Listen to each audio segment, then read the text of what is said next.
Probability में basic theory के हो जाने के बाद आज हम एक नई थ्योरी की बात करते हैं जिसको हम कहते हैं एडिशन थ्योरी, जिसमें हम डिफरेंट पॉसिबिलिटीज़ को फाइंड करके बाद में ऐड कर देते हैं।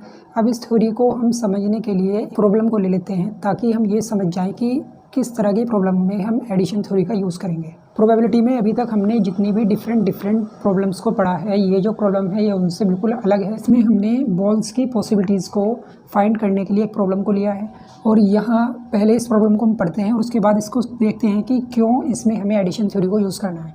ए bag contains 7 white 5 black 6 green and 2 red balls.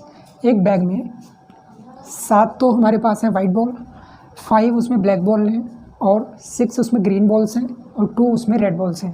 यानी ये डिफरेंट कलर्स की हमारे पास इतनी बॉल्स हैं।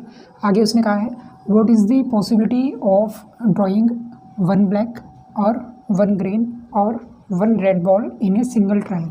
तो उसने कहा है कि इस बात की क्या पॉसिबिलिटी है कि हम एक सिंगल ट्रायल में एक ब्लैक, एक ग्रीन और एक रेड बॉल को निकालने में सक्सेस हासिल कर लेंगे। तो इसकी पॉसिबिलिटी हमें बतानी है कि क्या चांसेस बनेंगे कि ये जो हमने एक कंडीशन रखी है ये कंडीशन सक्सेस हो जाएगी। तो इसके लिए अब हमें देखना है कि क्यों इसमें एडिशन थ्योरी यूज़ होगी।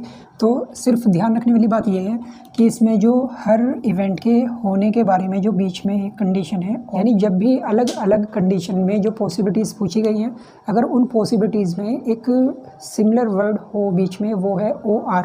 इंग्लिश में एक साइन होता है और का साइन, यानी कि ये या ये। तो इस तरह से अगर कोई भी हमारे पास प्रॉब्लम आती है पॉसिबिलिटी में तो हमें वहाँ पे एडिशन थ्योरी यूज़ करनी होती है। यानी हर किसी की एक पॉसिबिलिटी फाइंड करने के बाद फिर हम सभी को बाद में ऐड कर देते हैं, तो वहाँ पे ये हो जाता है एडिशन थ्योरी ऑफ पॉसिबिलिटी। हमें जो उसने इन्फॉर्मेशन दी है उन सभी को यहाँ पे लिखना है। जो भी उसने कंडीशन बताई है उसके अकॉर्डिंग हमारे पास जो इन्फॉर्मेशन है, उसने कहा है कि हमारे पास जो बॉल्स हैं वो टोटल हैं 7 white plus 5 black plus 6 green plus 2 red. इस तरह से हमारे पास जो बॉल्स हैं इन सबको अगर हम प्लस कर ले तो आ जाएंगी 20 बॉल्स। यानी टोटल जो उस बैग में हमने बॉल्स को रखा है वो सभी है 20। यानी उन 20 बॉल्स को हमने बैग में रखने के बाद ये कंडीशन लगाई है।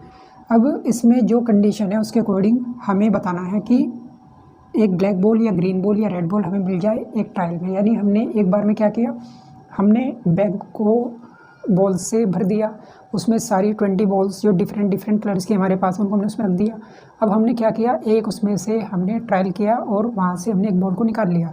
तो उसने कहा है कि वो बॉल या तो ब्लैक हो या वो ग्रीन हो या वो रेड हो। तो इस तरह से उसने पूछा है कि क्या चांसेस उसके बनेंगे कि हमारा ये जो मिशन है वो सक्सेस हो जाएगा, इसकी पॉसिबिलिटी क्या है।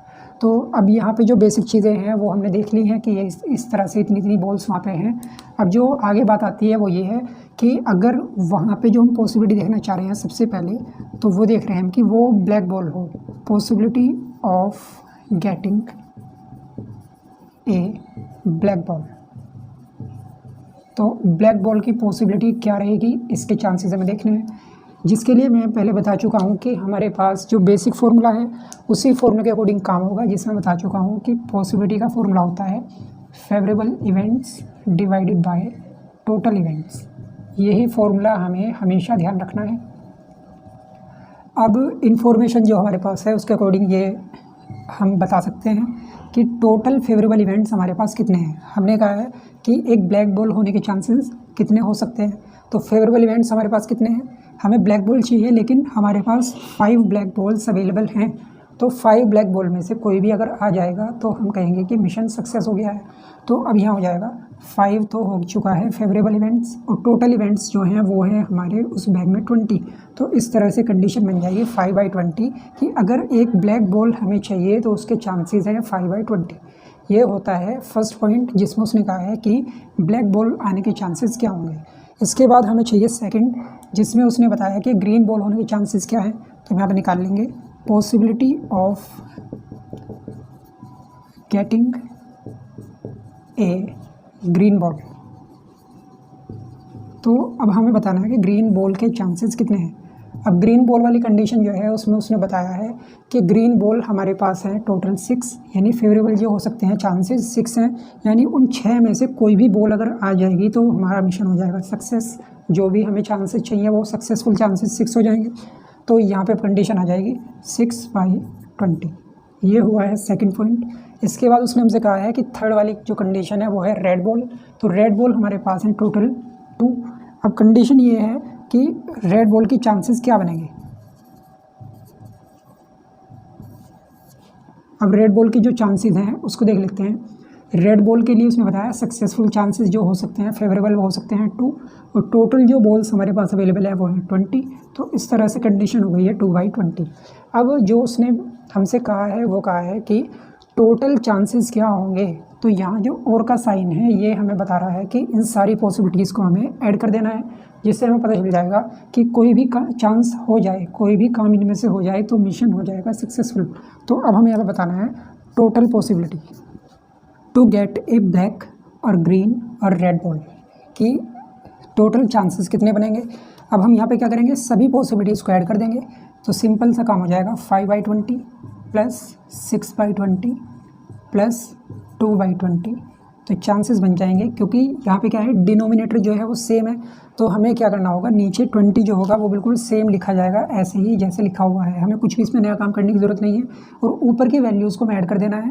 तो टोटल हो जाएगा 5 + 6 11 + 2 13।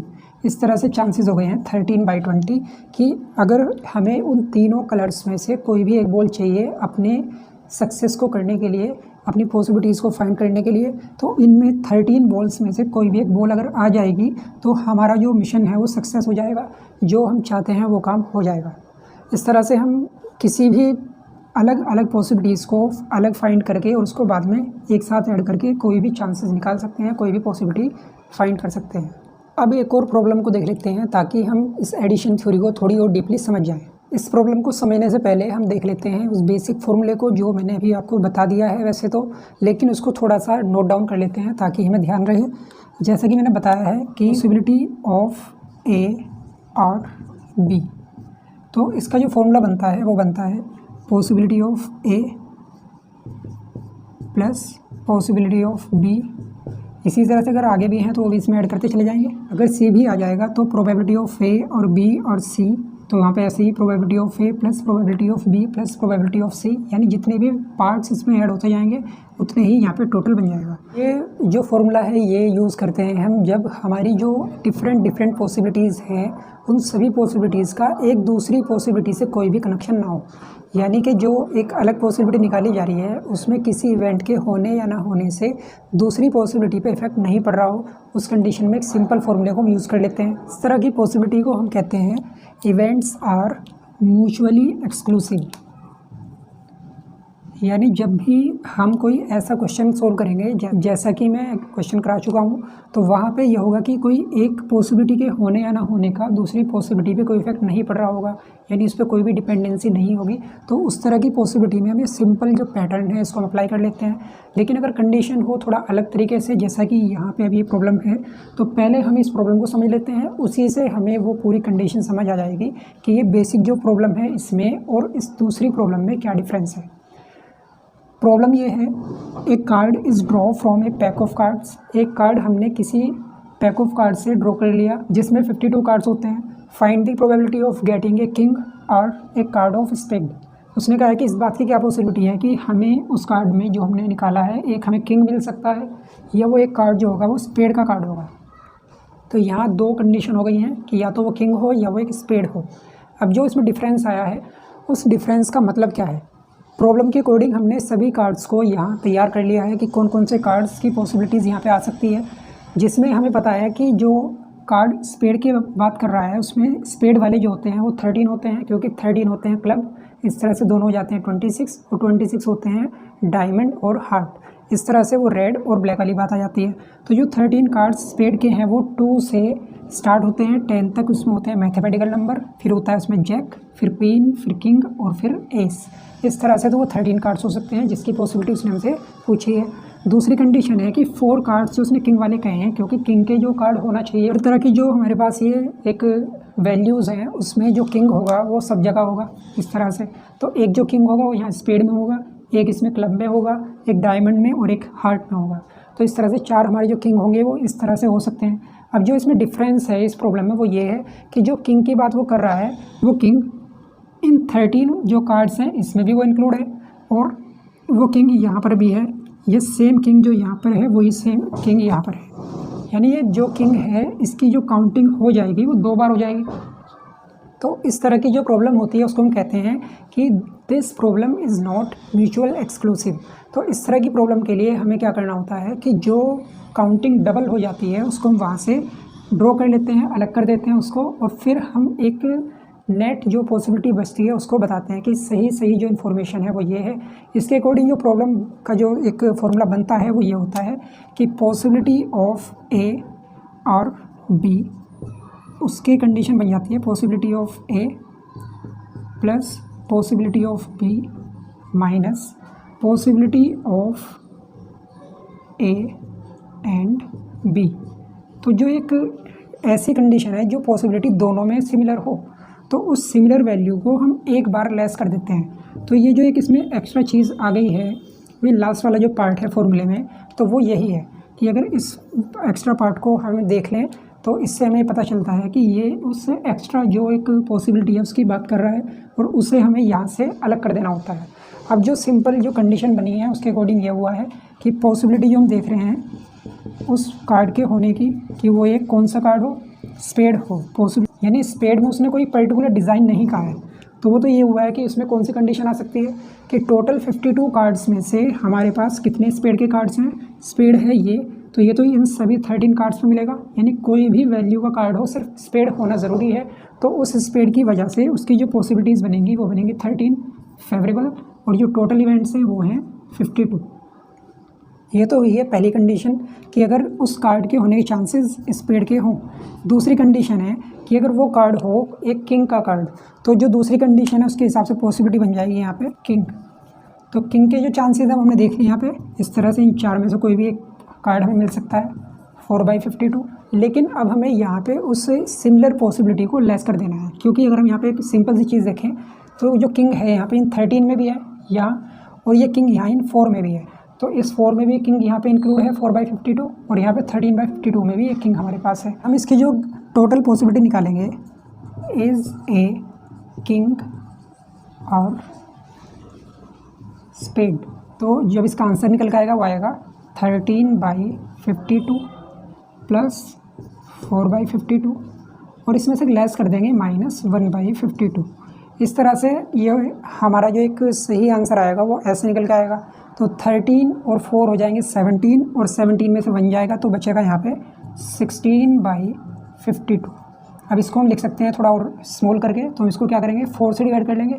4 से डिवाइड करेंगे 16 को 4 टाइम्स होगा, और 4 से डिवाइड करेंगे यहाँ पे 1 और 3 ये आ जाएगा। तो कंडीशन बनेगी यहाँ पे 4/13, जो हम कह सकते हैं कि किसी भी कार्ड को ड्रॉ करने से उसके स्पेड या किंग का कार्ड होने के चांसेस हैं 4/13।